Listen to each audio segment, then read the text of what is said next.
ನಮಸ್ಕಾರ ಸ್ನೇಹಿತರೆ, ಇವತ್ತಿನ ದಿವಸ ನಾನು ಒಂದು ಕೆಮ್ಮಿಗೆ ಇರುವಂತಹ ಸರಳ ಮನೆಮದ್ದು ಬಗ್ಗೆ ಮಾತನಾಡುತ್ತಿದ್ದೇನೆ. ಅದಕ್ಕಿಂತ ಮುಂಚೆ ಏನಿದು ಕೆಮ್ಮು ನಮ್ಮ ಶ್ವಾಸಕೋಶದಲ್ಲಿ ಉಂಟಾಗಿರುವಂತಹ ಯಾವುದೇ ಥರನಾದಂತಹ ತುರಿಕೆ ಅಂದರೆ ಇರಿಟೇಷನ್ನಿಗೆ ಒಂದು ದೇಹದ ಪ್ರತಿಕ್ರಿಯೆ ಅಂತ ಹೇಳ್ಬೋದು. ದೇಹದಲ್ಲಿ ಯಾವುದೇ ಥರನಾದಂಥ ಇರಿಟೇಷನ್ ಆದಾಗ ಅದನ್ನು ಹೊರಗೆ ಹಾಕಲಿಕ್ಕೆ ಇರುವ ದೇಹದ ಅವಸ್ಥೆಯೇ ಈ ಕೆಮ್ಮು. ಆ ಇರಿಟೇಷನ್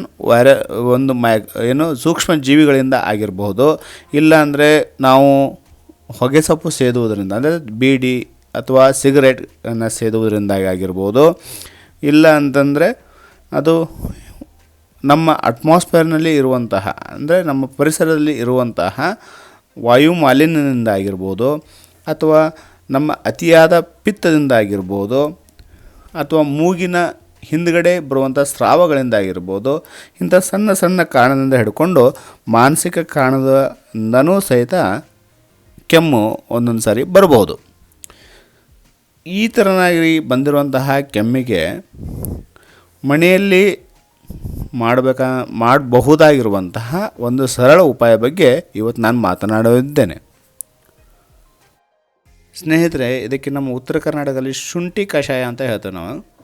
ಇದಕ್ಕೆ ಬೇಕಾಗುವಂತಹ ಸಾಮಗ್ರಿಗಳೆಂದರೆ ಒಂದು ಹವೀಜ ಅಂದರೆ ಕೊತ್ತಂಬರಿ ಬೀಜ, ಇದಕ್ಕೆ ಕೋರಿಯಾಂಡ್ರಮ್ ಸತಾವಮ್ ಅಂತ ಇದರೆಲ್ಲ ಲ್ಯಾಟಿನ್ ನೇಮು ಅಂದರೆ ಸೈಂಟಿಫಿಕ್ ನೇಮು. ನೆಕ್ಸ್ಟ್ ಬರೋದು ನಮಗೆ ಅವಶ್ಯಕತೆ ಇರುವಂಥದ್ದು ಜಿಂಜರ್ ಆಫೀಸ್ನಲ್ಲೇ ಅಂದರೆ ಶುಂಠಿ. ಇದು ಒಣ ಶುಂಠಿಯನ್ನು ನಾವು ಆಯ್ಕೆ ಮಾಡಿಕೊಳ್ಬೇಕು. ಸೊ ಇಲ್ಲಿ ನಾನು ಸುಮಾರು 1 ಕಪ್ನಷ್ಟು ಅಂದರೆ ದೊಡ್ಡದಾಗಿರುವಂಥ ಕಪ್ನಷ್ಟು ಹವೀಜನ್ನು ತೊಗೊಂಡ್ರೆ ಸುಮಾರು ಒಂದು 5 ರಿಂದ 7 ಬೇರುಗಳನ್ನು ಅಂದರೆ ಶುಂಠಿಯ ಒಣಗಿದ ಬೇರುಗಳನ್ನು ನಾನಿಲ್ಲಿ ಆಯ್ಕೆ ಮಾಡ್ಕೋತೇನೆ. ಆಮೇಲೆ ಮುಂದಿನ ವಸ್ತು ಬರೋದು ಪೈಪರ್ ನೈಗ್ರಮ್ ಅಂತ ಹೇಳ್ಬಿಟ್ಟು ಅಂದರೆ ಕರಿಮೆಣಸು. ಇದು ನಮಗೆ ಬೇಕಾಗಿರೋದು ಸ್ವಲ್ಪ ಕಡಿಮೆ ಪ್ರಮಾಣದಲ್ಲಿ ಸುಮಾರು ಒಂದು 2 ಚಮಚೆ ನಾವು ಬೇಕಾಗತ್ತೆ. ಒಂದು ದೊಡ್ಡ ಬೌಲ್ನಲ್ಲಿ ಹವೀಜನ್ನು ತೊಗೊಂಡ್ರೆ ಸುಮಾರು ಒಂದು 2 ಚಮಚದಷ್ಟು ನಮಗೆ ಈ ಕರಿಮೆಣಸು ಬೇಕಾಗತ್ತೆ. ನಮ್ಮ ಔಷಧಿಯ ತೀಕ್ಷ್ಣತೆಯನ್ನು ನಿರ್ಧರಿಸುವುದೇ ಈ ಕರಿಮೆಣಸಿನ ಮೇಲೆ. ನಮ್ಮ ಔಷಧಿ ಎಷ್ಟು ತೀಕ್ಷ್ಣ ಇರಬೇಕು ಅನ್ನೋದನ್ನು ನಿರ್ಧಾರ ಮಾಡುವುದೇ ಈ ಕರಿಮೆಣಸು. ಮೊದಲಿಗೆ ಒಂದು ತವೆ ಮೇಲೆ ನಾವು ಹವೀಜವನ್ನು ಸ್ವಲ್ಪ ಪ್ರಮಾಣದಲ್ಲಿ ಬಿಸಿ ಮಾಡಿಕೊಳ್ಳಬೇಕು. ನಾವು ಬಿಸಿ ಮಾಡಲಿಕ್ಕೆ ಪ್ರಾರಂಭ ಮಾಡಿದ ಮೇಲೆ ಮೊದಲಿಗೆ ಬರುವಂತಹ ಹವೀಜದ ವಾಸನೆ ಏನಿರುತ್ತಲ್ವ, ಅದು ಬಂದ ತಕ್ಷಣ ನಮಗೊಂದು ಇಂಡೈರೆಕ್ಟ್ ಇಂಡಿಕೇಷನ್ನು ಇಷ್ಟು ನಮಗೆ ಸಾಕಾಗತ್ತೆ. ಹವೀಜವನ್ನು ಸ್ವಲ್ಪ ಬಿಸಿ ಮಾಡಬೇಕು ಹೊರತು ಇಲ್ಲಿ ಹುರಿಬಾರ್ದು. ಹುರಿದ್ರೆ ಹವೀಜ ಕಪ್ಪಾಗಿಬಿಡತ್ತೆ. ಅಷ್ಟೊಂದು ನಾವು ಇದರಲ್ಲಿ ಅದಕ್ಕೆ ಶಾಖದ ಸಂಸ್ಕಾರವನ್ನು ಕೊಡುವಂಥ ಅವಶ್ಯಕತೆ ಇಲ್ಲ.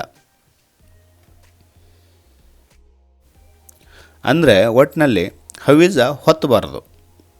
ಸ್ವಲ್ಪ ಬಿಸಿಯಾದ ತಕ್ಷಣ ಸುಮಾರು 1 ಅಥವಾ 1.5 ನಿಮಿಷ ನಮಗೆ ಸರಿಯಾಗಿ ಕಾದಿರುವ ತವೆ ಮೇಲೆ ಹಾಕಿದ ಮೇಲೆ ಸುಮಾರು 1 ರಿಂದ 1.5 ನಿಮಿಷ ಇದಕ್ಕೆ ನಾವು ಉಷ್ಣ ಸಂಸ್ಕಾರ ಕೊಟ್ಟರೆ ಸಾಕು. ತದನಂತರ ಹೀಗೆ ಮಾಡಿದ ನಂತರ ಇದನ್ನು ಒಂದು ಮಿಕ್ಸಿ ಜಾರಲ್ಲಿ ನಾವಿನ್ನು ಕಲೆಕ್ಟ್ ಮಾಡ್ಕೋಬೇಕು. ಮಿಕ್ಸಿ ಜಾರಲ್ಲಿ ಉಳಿದ ದ್ರವ್ಯಗಳನ್ನು ಸಹಿತ ಇದರಲ್ಲಿ ಹಾಕಿಕೊಳ್ಬೇಕಾಗತ್ತೆ. ಅಂದರೆ ನೆಕ್ಸ್ಟ್ ಬರೋದು ಜಿಂಜರ್ ಆಫೀಸ್ನಲ್ಲೇ ಅಂದರೆ ಒಣ ಶುಂಠಿ. ಸೊ ಈ ಥರನಾಗಿ ಕಲೆಕ್ಟ್ ಮಾಡಿರುವಂಥ ಹವೀಜಕ್ಕೆ ಸುಮಾರು ಒಂದು ದೊಡ್ಡ ಬೌಲ್, ಒಂದು ಚಟಾಕ್ ಅಂತೇನು ಹೇಳ್ತೇವೆ. ಸೊ ಅಷ್ಟೊಂದು ನಾವು ಇಲ್ಲಿ ಹವೀಜನ್ನು ತೊಗೊಂಡಿದ್ದೇವೆ. ಅದಕ್ಕೆ ಒಂದು 5 ರಿಂದ 7 ಬೇರುಗಳು ನಾವು ಜಿಂಜರ್ ಆಫೀಸ್ನಲ್ಲಿ ಅಂದರೆ ಒಣ ಶುಂಠಿಯನ್ನು ತೆಗೆದುಕೊಳ್ತೇವೆ. ಒಣ ಶುಂಠಿ ಇಡಿದಾಗಿ ಹಾಗೆ ಮಿಕ್ಸಿಗೆ ಹಾಕಲಿಕ್ಕೆ ತೊಂದರೆ ಆಗ್ಬೋದು. ಆದ್ದರಿಂದ ಮೊದಲು ಸ್ವಲ್ಪ ಇದನ್ನು ಜಜ್ಜಿಕೊಳ್ಳಲಾಗುತ್ತೆ. ಸ್ವಲ್ಪ ಜಜ್ಜಿ ಪುಡಿ ಮಾಡಿ ಆಮೇಲೆ ಇದನ್ನು ಮಿಕ್ಸಿಗೆ ಹಾಕಿಕೊಳ್ಳಾಗತ್ತೆ.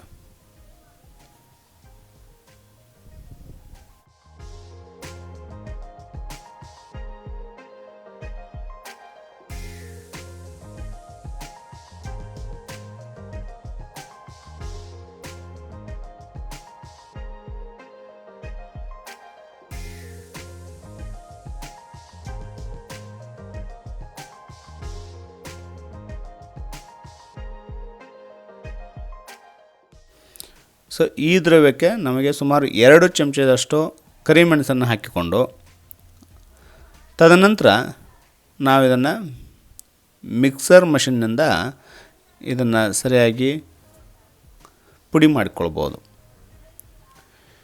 ಈ ಪುಡಿಯಲ್ಲಿ ನಮ್ಮ ಸಾಮಾನ್ಯವಾಗಿ ನೋಡಿ, ಯಾವುದೇ ಕಷಾಯ ಪ್ರಿಪ್ರೇಷನ್ ನಾವು ಮಾಡ್ತಾಯಿದ್ರೆ ಅದಕ್ಕೆ ಕೋರ್ಸ್ ಪೌಡ್ರ್ ಬೇಕು. ಅಂದರೆ ತುಂಬಾ ಫೈನ್ ಪೌಡ್ರ್ ನಮಗೆ ಪ್ರಿಪೇರ್ ಮಾಡ್ಕೊಳ್ಬಾರ್ದು. ತುಂಬಾ ಜೀರ್ಣ ಆಗಿ ಇದು ತುಂಬಾ ಮೃದು, ತುಂಬಾ ಜೀರ್ಣ ಆಗಿ ಇದನ್ನು ನಾವು ಮಾಡಿಕೊಳ್ಬಾರ್ದು. ಯಾವುದೇ ಕಷಾಯ ಇದ್ದರೂ ನಾವು ಮಾಡ್ಕೊಳ್ಳೋದು ಸ್ವಲ್ಪ ಒರಟಾಗಿರುವಂತಹ ದ್ರವ್ಯಗಳನ್ನೇ ಸಿದ್ಧಪಡಿಸ್ಕೊಳ್ಬೇಕು. ಇದರಲ್ಲಿ ಒಣಶುಂಠಿ ಇರೋದ್ರಿಂದ, ಒಣಶುಂಠಿಯು ಸಾಕಷ್ಟು ಫೈಬರ್ ಅಂಶವನ್ನು ಹೊಂದಿರೋದ್ರಿಂದ ಇದು ಫೈನ್ ಪೌಡ್ರ್ ಆಗಲಿಕ್ಕೆ ಬಿಡೋದಿಲ್ಲ. ಸೊ ಸಾಮಾನ್ಯವಾಗಿ ಇದು ಫೈಬರ್ ಜಾಸ್ತಿ ಇರೋದ್ರಿಂದ, ಆಮೇಲೆ ನಾವು ಬೇಗನೆ ಇದನ್ನು ಬಂದ್ ಮಾಡೋದ್ರಿಂದ ನಮಗೇನು ಸಿಗುತ್ತೆ, ಇದು ಕೋರ್ಸ್ ಪೌಡ್ರೇ ಸಿಗುತ್ತೆ.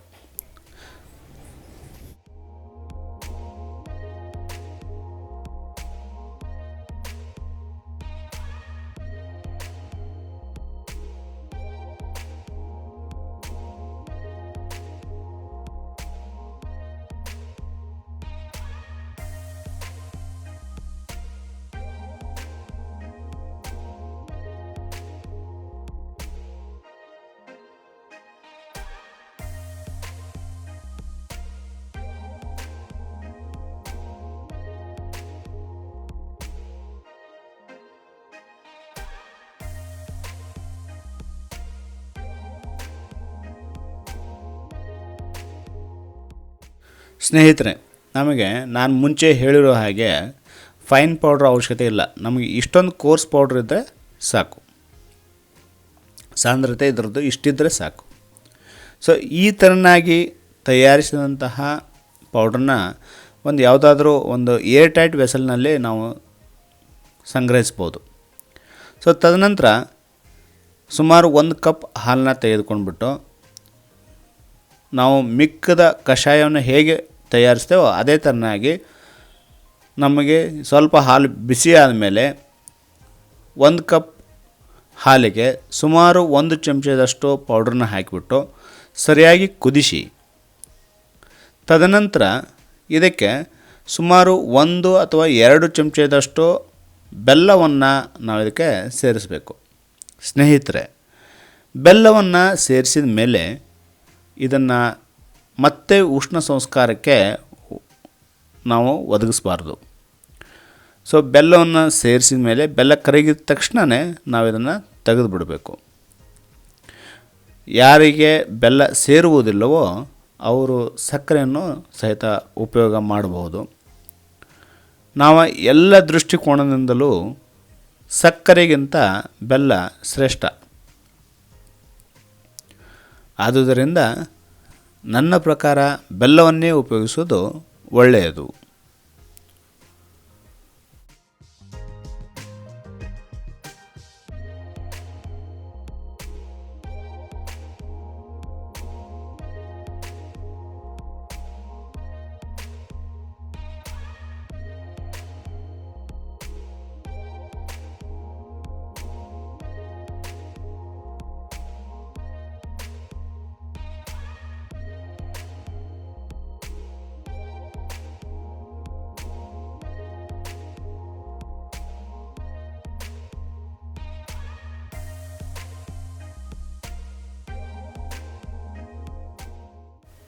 ಸ್ನೇಹಿತರೆ, ಈಗ ಈ ಶುಂಠಿ ಕಷಾಯ ಸೇವಿಸಲಿಕ್ಕೆ ಯೋಗ್ಯವಾಗಿದೆ. ನಾನು ಮುಂಚೆನೇ ಹೇಳಿರೋ ಹಾಗೆ ಕೆಮ್ಮಿಗೆ ಸಾಕಷ್ಟು ಕಾರಣ. ಅದು ಸಾಮಾನ್ಯ ಅಲರ್ಜಿ ಅಥವಾ ಒಗ್ಗದಿರುವಿಕೆಯಿಂದ ಹಿಡಿದು ಒಂದು ಕ್ಷಯರೋಗ ಅಥವಾ ಟ್ಯುಬರ್ಕುಲೋಸಿಸ್ನ ಲಕ್ಷಣವೂ ಆಗಿರಬಹುದು. ಎಲ್ಲ ರೋಗಿಗಳಿಗೆ, ಎಲ್ಲ ರೋಗಕ್ಕೆ ಒಂದೇ ಮದ್ದು ಇರಲಿಕ್ಕೆ ಸಾಧ್ಯ ಇಲ್ಲ. ಆದುದರಿಂದ ತಮಗೆ ಇದು ತಾತ್ಕಾಲಿಕ ಒಂದು ಪರಿಹಾರವನ್ನು ಒದಗಿಸಿಕೊಡಬಲ್ಲದು. ತಾವು ಇದನ್ನು ಉಪಯೋಗಿಸಲು ಇಚ್ಛಿಸಿದಲ್ಲಿ ತಮ್ಮ ವೈದ್ಯರ ಸಲಹೆಯ ಮೇರೆಗೆ ತಾವು ಇದನ್ನು ಉಪಯೋಗಿಸಿಕೊಳ್ಳಬಹುದು. ಸ್ನೇಹಿತರೆ, ಇದಿಷ್ಟು ಈ ಶುಂಠಿ ಕಷಾಯದ ಬಗ್ಗೆ ಇರುವಂಥ ಮಾಹಿತಿ ಮತ್ತು ಕೆಮ್ಮಿಗೆ ಇದು ಹೇಗೆ ಉಪಯೋಗಿಸ್ಕೊಳ್ಬೇಕು ಅನ್ನೋ ಬಗ್ಗೆ ನಾನು ಮಾಹಿತಿ ಕೊಟ್ಟಿದ್ದೇನೆ. ತಮಗೆ ಈ ವಿಡಿಯೋ ಇಷ್ಟ ಆದಲ್ಲಿ ದಯವಿಟ್ಟು ಚಾನಲ್ಗೆ ಸಬ್ಸ್ಕ್ರೈಬ್ ಆಗಿ, ಅವಶ್ಯಕತೆ ಇರುವವರಿಗೆ ಈ ವಿಡಿಯೋನ ಫಾರ್ವರ್ಡ್ ಮಾಡಿ. ನಮಸ್ಕಾರ.